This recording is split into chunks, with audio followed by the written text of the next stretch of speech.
Navy ഉദ്യോഗസ്ഥനായിരുന്നു. അത് നിർത്തിയിട്ട് സിനിമയിലേക്കുള്ള എൻട്രിക്ക് വേണ്ടിയിട്ടാണ് ജോസ് പ്രകാശിന്റെ മകൻ രാജൻ ജോസ് പ്രകാശിനെ പരിചയപ്പെട്ടത്.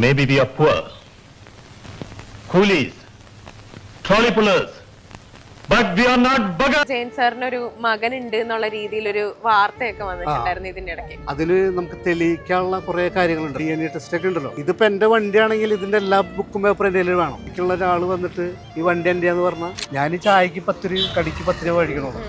അപ്പൊ എന്റെ ഉമ്മ ക്യാൻസർ രോഗിയാ, മലദ്വാരം ഇവിടെ. പെങ്ങളും ഉമ്മയാണ് താമസിക്കുന്നത്. വാപ്പപ്പം മരിച്ചു പോയി അടുത്തു. അപ്പൊ അവർക്ക് കിട്ടുന്ന ആനുകൂല്യങ്ങള് എന്റെ സെലിബ്രിറ്റിയില് നഷ്ടപ്പെട്ടു. മോൻ സെലിബ്രിറ്റിയാണ്, എല്ലാ ചാനലിലും മോനുണ്ട്. എനിക്ക് തോന്നുന്നില്ല ഞാൻ സെലിബ്രിറ്റി ആയിരുന്നു.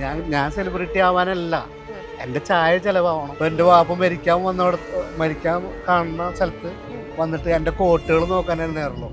എന്തോരം കോട്ടവന്. ഇപ്പൊ ഈ ചൂട്ടത്ത് ജയൻ സാറിന്റെ വേഷമൊക്കെ ഇട്ടിട്ട് വരുമ്പോ അതിലുള്ള കുറെ കഷ്ടപ്പാടും കാര്യങ്ങളൊക്കെ ഉണ്ട്.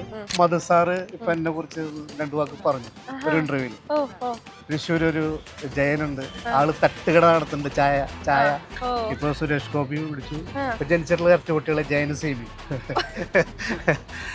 സീമിയാണ് പേര്. ആൺകുട്ടിയും പെൺകുട്ടിയും. ആൾക്കാർക്ക് ഒരു എന്നെ കാണുമ്പോ ഒരു സന്തോഷം. എന്നിട്ട് ജയൻ സാറിന്റെ 5 ഡ്രസ്സ് എനിക്ക് തന്നു.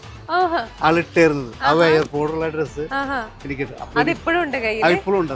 എനിക്ക് എന്തായാലും ചൂടായാലും എനിക്ക് ഉള്ളിൽ ഏസിയാ. കാരണം ഇവിടെ നിൽക്കുന്നത് നിസ്സാരൊരു വ്യക്തിയല്ലല്ലോ, ജയൻ സാറാണ്.